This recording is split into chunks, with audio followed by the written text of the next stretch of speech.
do you think Prince Charles was referring to when at the COP26 meeting he's referring to he? Now, I didn't see. I did not see your video. I saw the video, which you're going to show. Folks, you got to pay attention to this.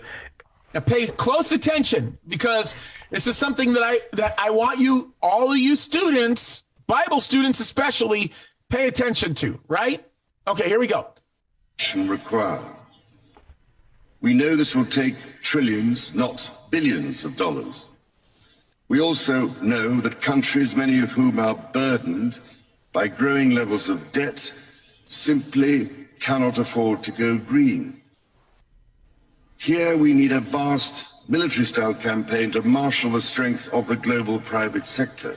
We need a vast military-style campaign to marshal, and let me replay it so that you know I'm not making this up, okay? Let me just replay it. Listen to the last part of this. A vast military-style campaign to do what? Here we need a vast military-style campaign to marshal the strength of the global private sector. A vast military-style campaign to marshal the strength of the what?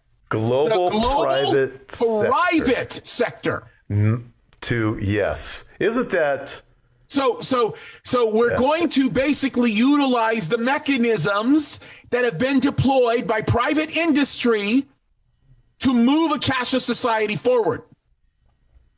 Now, watch what he says, because this gets really significant. Watch this. With trillions at his disposal.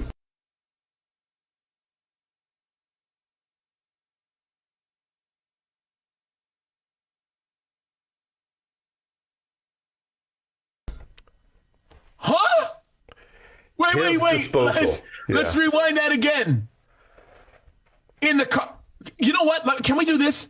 Let's play this from the very beginning so that you guys understand that there is no reference to who he is. Who is his? Let me play it again. Renewable and sustainable.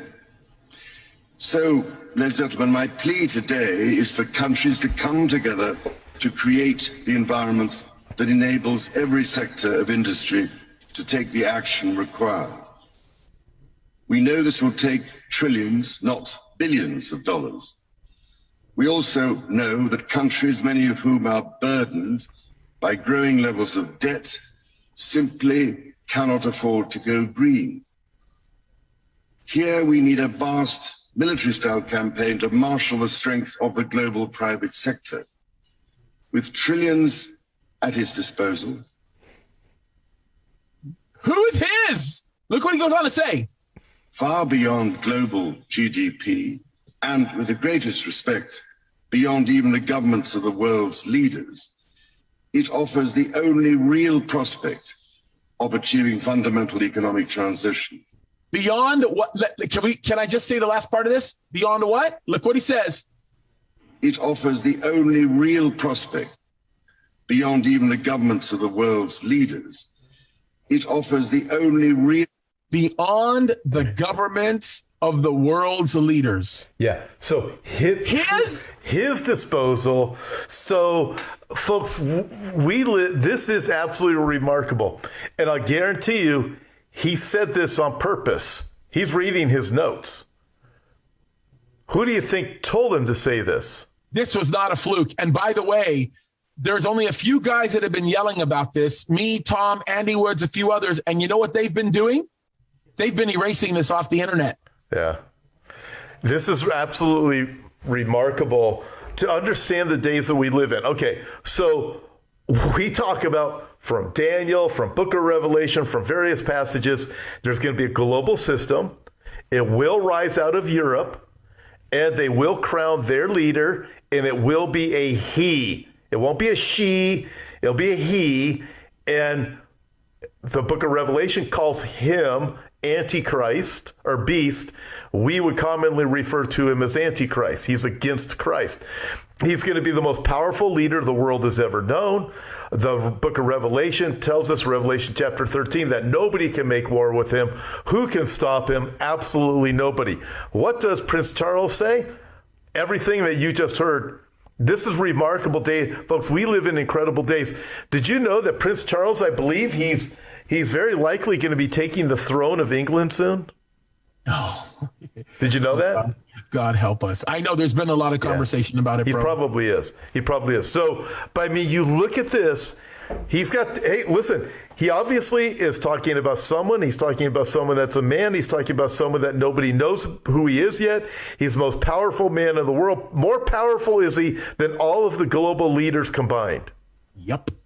Hello. Revelation 17, the 10 kings give their power and authority to the beast. Bro, he's saying that the leaders who rule these government conglomerations are not enough. They're not sufficient. Millions at his disposal. That's what he's saying is sufficient. That's what he's saying is necessary. And what he's basically saying is the world leaders that are ruling this conglomerate, referring to the body of people in the UN, are not enough. It's got to be the trillions at his disposal. Trillions at his disposal, and he is more powerful than all of them. And we're going to get all the military, the might together, muster up all of it for his strength. In other words, a military style campaign. A military style campaign means we're going to force this. You don't like what you say? It cuts you off. You don't do this? That's exactly what this is. Okay, so Revelation chapter 6, rider on the white horse, very first seal, goes about conquering and to conquer. He has a bow but no arrows. In other words, he has military strength, the bow, but he doesn't use it. But what does he do? He conquers, he subdues, he destroys by rules and regulations and crushing. That describes the rider on the white horse, everything that you just saw in that video. Doesn't it? Absolutely. The military strength, the bow, no arrows, not going to use the military to destroy you, but going to crush you by every single rule and regulation they are bringing. Klaus Schwab, by 2030, you'll own nothing and like it. Klaus Schwab, somebody behind him has directed him, you're going to run the school. Who is this guy? Oh, yeah. We don't know. But I can tell you this. I can tell you this is all in preparation for what we read about in Revelation chapter 13. Yes, it is. If people can't see it now, James, you have to be in denial. You have to write everybody that talks about these things off as a kook, which many people do. That's fine. We know the Bible is true, and you can't make this stuff up. How could the Bible actually predict these things thousands of years ago that are all happening right now? That's right. How could it?